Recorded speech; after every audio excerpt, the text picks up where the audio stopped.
Good morning, people. How are you today? Feeling a lot better today.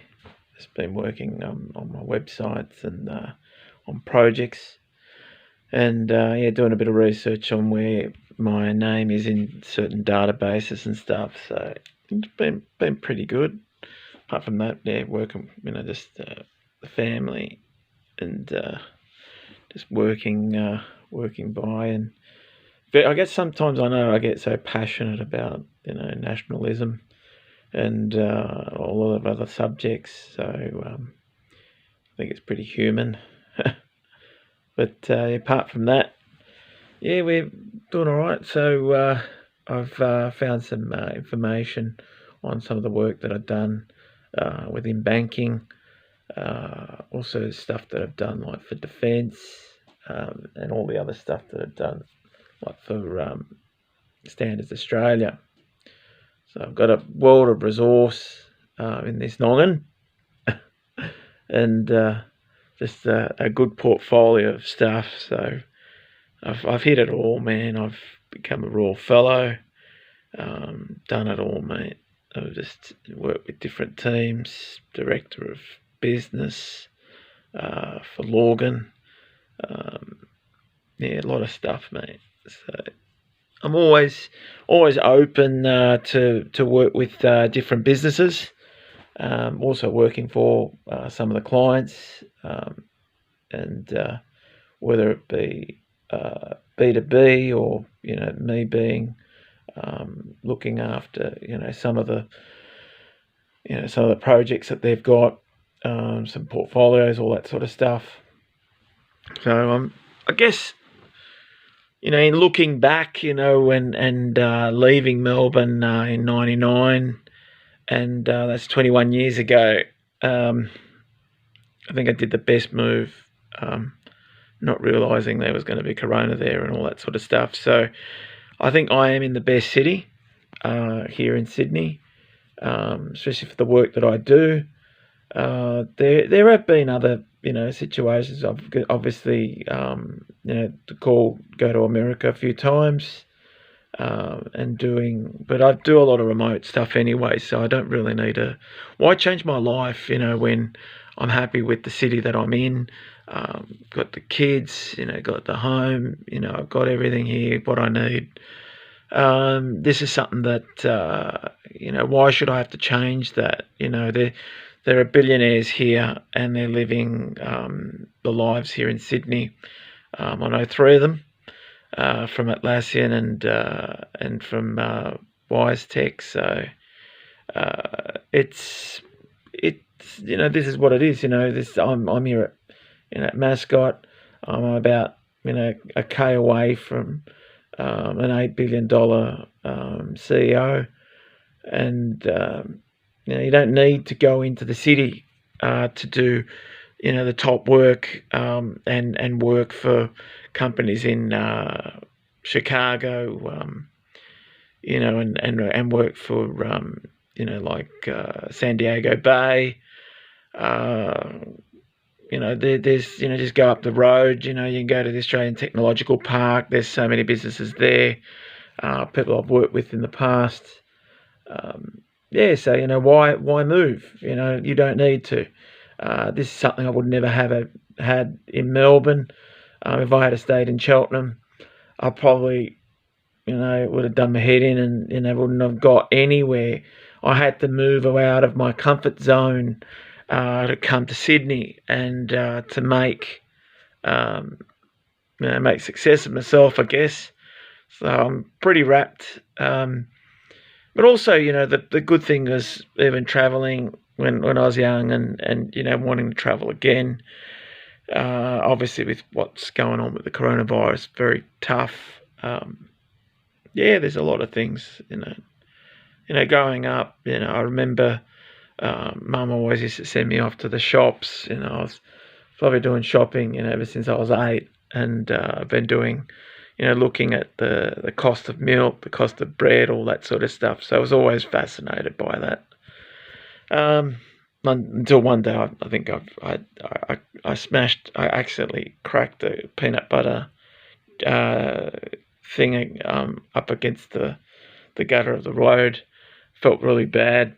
I think I got abused for that. I think losing the peanut butter off the side of the road is smashed. But what can you do, yeah, so, and I remember the first time, even, working the local shops, behind the butcher shop, working with Ron Gilbert and a few other people. It was good. I did also work with Tandy Electronics back in Cheltenham. I think there's a few things. I sort of got to say thank you to even my cousin John. He was into electronics and opened my mind up into something. I guess now with all the robotics and stuff that I do, and the AI stuff, I think I'd have to thank John for sort of giving me some guidance. Awesome cousin John, mate. John Azalina, mate. Azza. Good on you, mate. And so, yeah, like I said, I love my blood and I love my friends. I've had, up and down, but, the thing is I rise up to the plate. I rise up, mate. So working with, after, going and doing a stint at, those places, I end up going to St. James East Bentley, taught there, taught media, taught woodwork, metalwork with Mr. Chalk, a few other people there. Then from there, I remember going to St. Bede's and doing a couple of days at St. Bede's.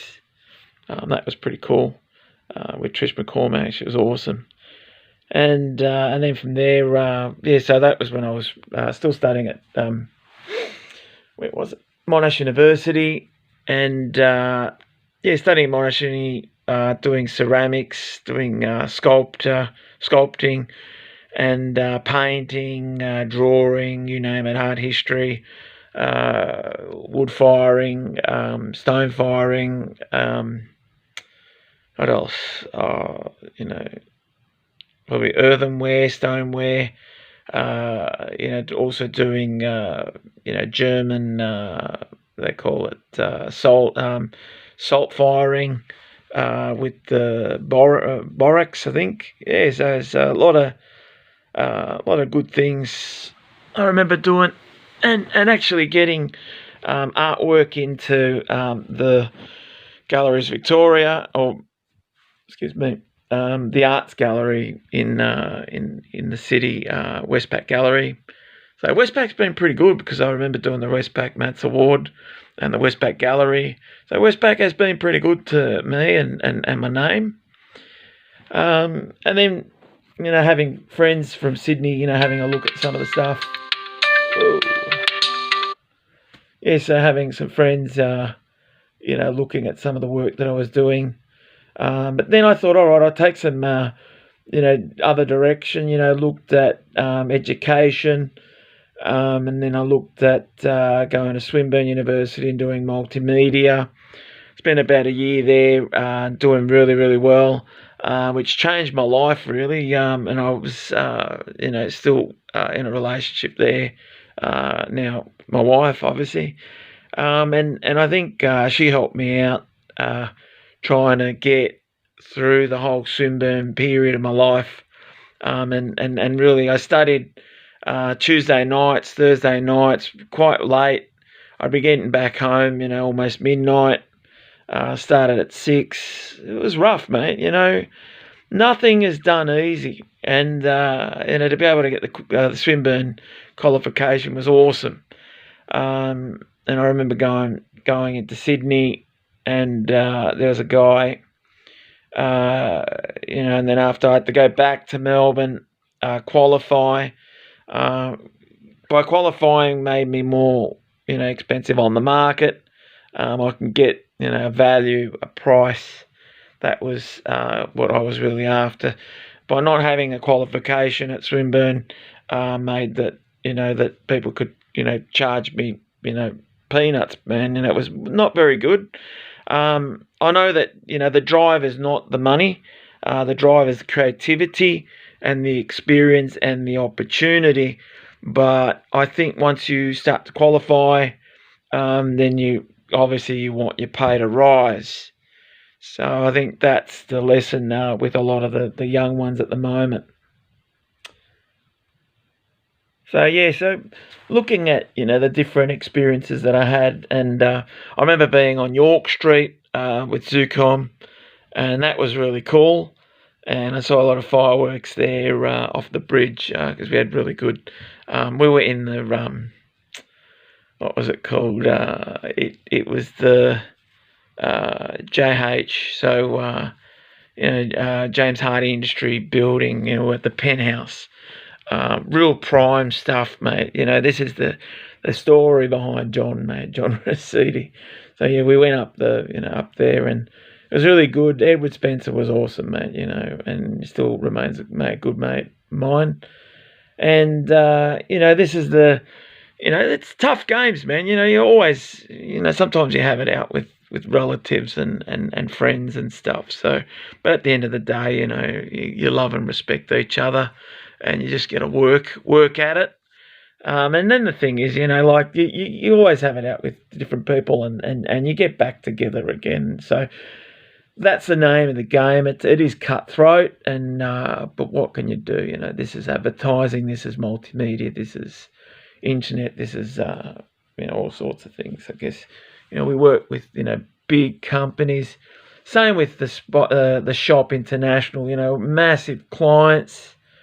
These are big companies. And then even when I was working at Telstra Corp through Census, that was a massive 20,000 different clients and big clients. Yellow Pages, it's huge, man. I think Robbie Williams mentioned Yellow Pages in one of his songs, so you can imagine how huge it actually was. So I think what I guess what I can give in terms of 20 years experience, so many businesses that I've worked with, probably 60 main ones. If you have a look at my Seek and my LinkedIn and my Indeed, it's stuff that I've done like over the years, and I really worked hard. I remember when I was doing ceramics, I thought, oh shit, I'm not going to do anything in life. But really what I was doing was I was honing in on my creativity. I was able to support myself. And I was living with my folks at the time. So I guess what made me support myself was really going out and working hard with different people from Rubik and people like Telstra Corp, and even Wizard Home Loan, all these other ones that these are pretty big companies. And then working with SAO Global and working with Coles and Woolworths, and there's nothing more you can do here in Australia. It's just like when you've already ticked those boxes, and then they tell you to fuck off. You just do it. You just got to take it easy. But I think what happens is you start to move into other areas of the planet, and also looking at things like a lot of humanitarian stuff. So there's a lot of different things involved. And then the thing is what can you do? Just got to keep them rolling. And I think what happens is a lot of right now it's more the software companies and the AI companies that want that pick my brain, and they know that I'm very good at what I do. And so, what I've got to do is just, do my best, I guess, and it's not just a matter of keeping your family alive and making sure that, you're still employable, in the city. I've got no problem there.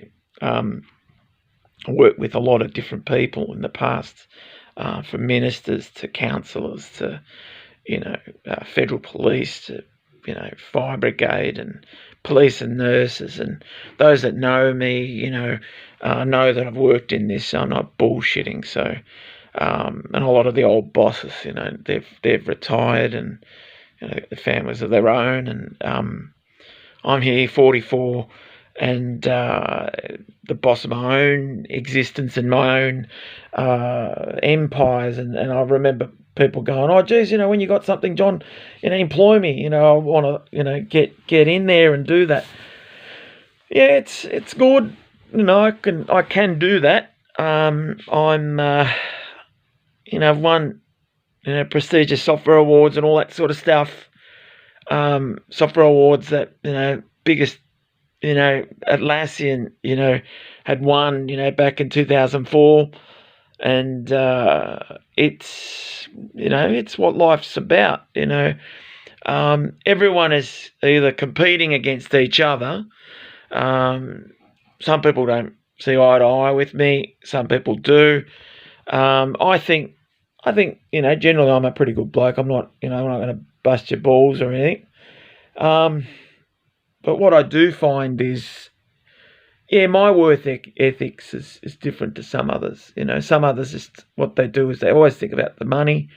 I do think about the money, but I do also think about the people that make the enterprise. And this is what differs me with other bosses. So I have a great respect for Mark Burris and David Doherty and Brent. They were probably the best bosses I've ever had in my history. I have had other bosses. It was Tony back at SAI Global. He retired before I left. He was there for about 10 years. Didn't like Tony much. And the thing was, working for different people, you can either love or hate your bosses. And some bosses I've really had really good ones, and some I didn't, not so good. And they know who they are and who aren't they. And, not everyone likes John Rossetti. So, but I can say that, I can vouch that, I always gave it my heart and soul. Everything, man. I never ever slacked off. Never ever went for sleep. A lot of people used to work. They work hard, but sometimes I bludge around and kick, play indoor, footy and all that sort of stuff, and break pot plants and all that sort of stuff. But I think there was time for that. But I think in terms of there's mates of mine that I worked with for many years. Some mates come back. They always say, "Hey, John, how you going? Let's go for a meal or let's go for something." There's some mates of mine, they got their own families. They don't want to come back to me. They don't want to know what the fuck I'm doing, so I don't care, And, the thing is, I've got to let them go. And, some mates you got to let go. Some mates you keep. Some mates are there for your blood life, your brothers forever.